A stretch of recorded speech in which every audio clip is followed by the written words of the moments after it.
I wanted to mention something else we have from these days, and it's about Sergio Ramos. Legend of the game, Real Madrid legend. He spent the last months of his career at Rayados in Mexico, Monterrey.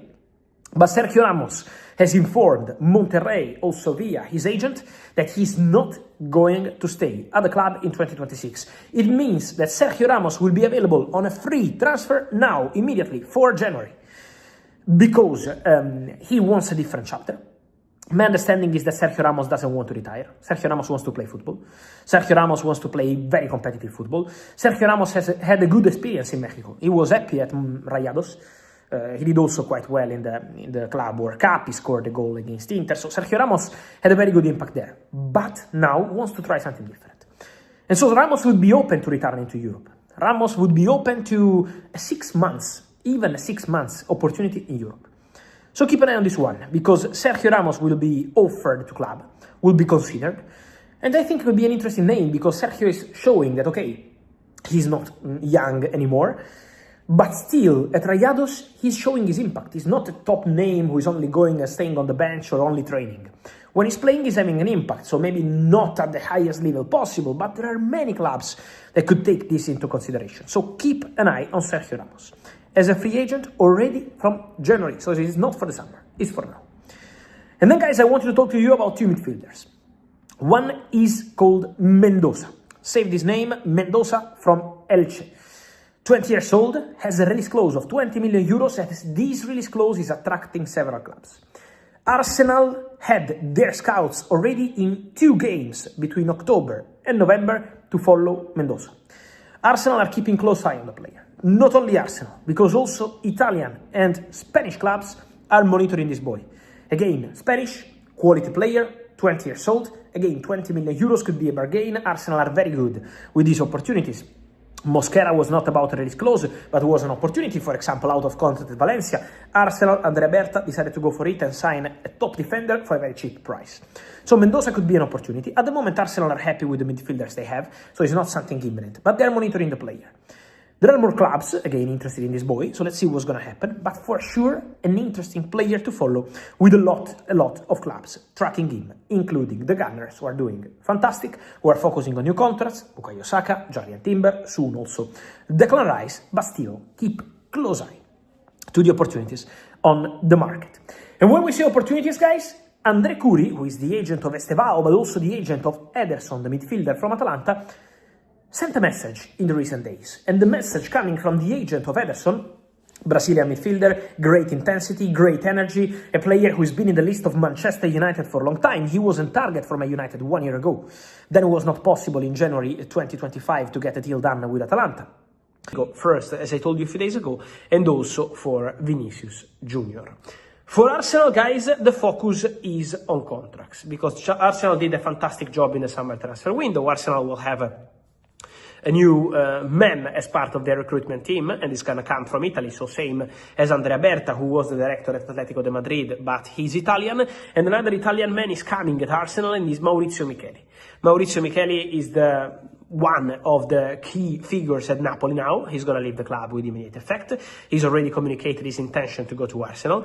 But Micheli is one of those men who, together with the former director Cristiano Giuntoli, was one of the men who helped Napoli build some of their best signings in the recent years, going from Kvaratskhelia, from Kim Min-jae. So always a leading figure when it's time to scout players and decide who is the right signing. Well, you can imagine signing players like Kim Min-jae, players like Kvaratskhelia.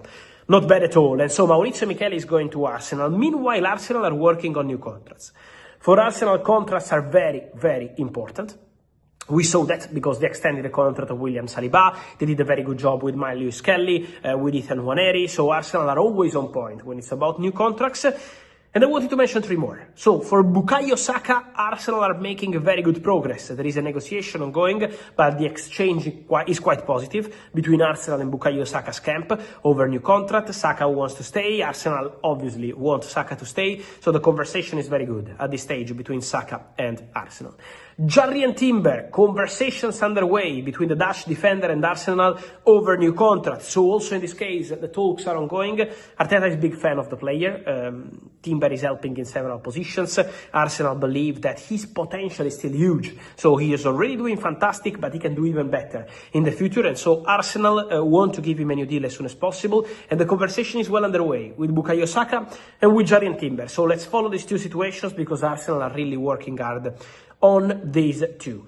And then what's next? Now the priorities are Saka, Timber. Don't forget that they also gave a new salary to David Raya, same length of the contract but higher salary to make him happy. He was already happy, but to make him happier and to reward him as he deserved, as David Raya is doing fantastic for Arsenal this season. And not only, after all of this, so not today, not tomorrow, it's going to take time, but in Arsenal plans, there is also the idea to offer a new contract to Declan Rice.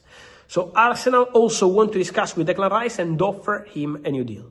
It's part of the plans, it's part of the conversation, so let's follow that situation because also Declan is going to be one of the names being mentioned internally for a new deserved contract. Wanted to close this video on midfielders, guys, as many of you keep asking me. There is a lot of confusion in the media. Who is the dream target for Manchester United and midfielder? My information, guys, remains that there are several names, and we will discuss. It's not to predict the future, it's to tell you what's happening today. And as of today, there is still nothing advanced with any club for January. The feeling of those close to Marc Guéhi is that the most likely outcome of this story is a move in the summer, on a free transfer, staying at Crystal Palace until the end of the season, and then join his favorite club in the summer. There is Liverpool in the race, there is Bayern in the race, there are more English clubs, including Man City, also calling. Barcelona and Real Madrid just made some calls to understand the situation already at the end of October, beginning of November. We will see in case they decide to enter the race officially or not. But for Guéhi, there is a lot of interest. Liverpool already had a deal agreed on deadline day, and then it collapsed because of what we know. But Liverpool remain in the race for Guéhi, so there are many clubs interested in the player. But at the moment, the most likely outcome is a summer move. Then, I say for now, because in the market you never know, and maybe any moment any club can arrive in January, maybe because of injuries, maybe because of problems, put the money on the table and try to sign the player from Palace already in January. So let's keep that option open. But as of today, the most likely outcome is a free transfer in the summer transfer window. So we will be following the situation for sure. On Liverpool, let me add what I told you yesterday. Today's surgery for Alexander Isak, and so that's a bad news. He will be out for several months.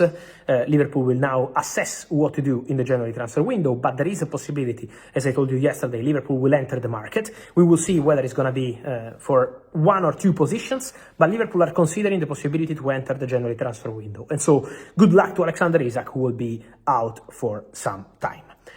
And then, guys, stay connected on the Antoine Semenyo situation, because Man United have made a decision. That's internal, but also public. Ruben Amorim explained that Man United in January will not go for short-term solutions. Injury for Bruno Fernandes, small injury for Kobbie Mainoo, players going to the AFCON. Ruben Amorim said in public, but also in private meetings with the directors of Manchester United, I don't want players for 2-3 months, and then we already know in April that he's going back to his club in the summer. Ruben Amorim wants signings for the future. So signings for the long term. Man United will not sign a player that will spend at Man United maybe 2-3 months, maybe 10 games, and then leaving. He wants different approach. If he has to suffer by injuries and these kind of situations, he's ready to do that. But in case of January signings, he wants important players for present and future, not just for the present, not just for the short term. That's the mission, and in this way, Man United are pushing and pushing and pushing to try to get the deal done for Antoine. What I'm told is that Manchester United will only approve this solution for Zirze to leave the club if they can get a replacement. And so Man United have started exploring the market again after they failed to reach an agreement with Antoine Semenyo. They are back in the market for an attacking player because in that case Joshua Zirze could leave the club and go to Roma. So keep an eye on Man United because they could add something to the squad up front in this January transfer window. United are exploring the market for that possibility. We know about the midfield, but keep an eye also on that topic about forward situation with Joshua Zirkzee, who could leave and join Roma. Then, to answer more of your questions, many of them about Franco Mastantuono, I did a video already some time ago here on the channel, telling you about Franco Mastantuono situation. Guys, from what I'm told, for Real Madrid is absolutely impossible to see Franco Mastantuono leaving the club in the January transfer window.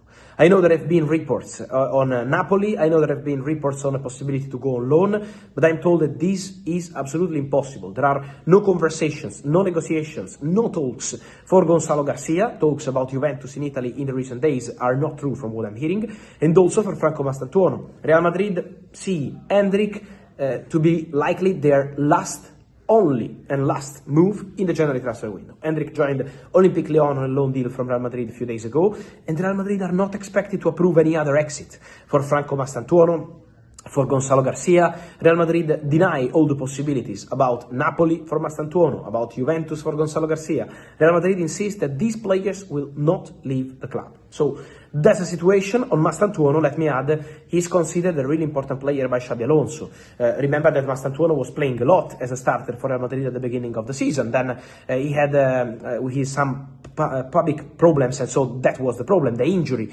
was stopping the player from being a regular starter in the recent weeks, but Mastantuono is back, Mastantuono is feeling better, and Real Madrid count on Mastantuono for the rest of the season and for the future. So no loan, no plans to negotiate that kind of solution for Franco Mastantuono. More to mention on a talent, 19 years old from AZ Alkmaar, Kes Smith. I've been talking to you guys in the recent days here on the channel, and I keep repeating that Kes Smith will be absolutely one to watch in 2026. Again, from what I'm told, unlikely to be January transfer window, more likely to be summer transfer window. There is a club, for example, prepared to pay big money, and that club would be Newcastle. Newcastle love Kes Smith, but from what I'm hearing, at the moment, as I told you also in the last video, forget about 40, 45, 50 million euros for Kes Smith. The price will be higher. The price will be big and huge. And Newcastle, at this stage, understand that the player in January is very unlikely to move. There are many other clubs interested. In Premier League, top clubs, and also in Spain, Real Madrid are following the player. So for sure, there is a lot of interest in Kes Smith, and for sure will be a bigger transfer fee compared to the recent reports about 40, 45 million euros. It's going to be way more than this. So, big battle. Newcastle were prepared to do something immediately. That's probably not going to be possible. Real Madrid tracking the player. More Premier League top clubs tracking the player. And so, Kes Smith will be an interesting situation to follow, for sure, in the next weeks. Many questions I'm getting also on the situation of Joao Cancelo. I think Joao Cancelo could be another interesting name to follow in the January transfer window. Why? Because for the rules of the Saudi Pro League at the moment, Al Hilal, the club of Joao Cancelo, have to make a decision in terms of list of registration of the players they have in the squad. And in this moment, there is the possibility to see Joao Cancelo eventually out of the squad. And this is why Al Hilal are open to the possibility to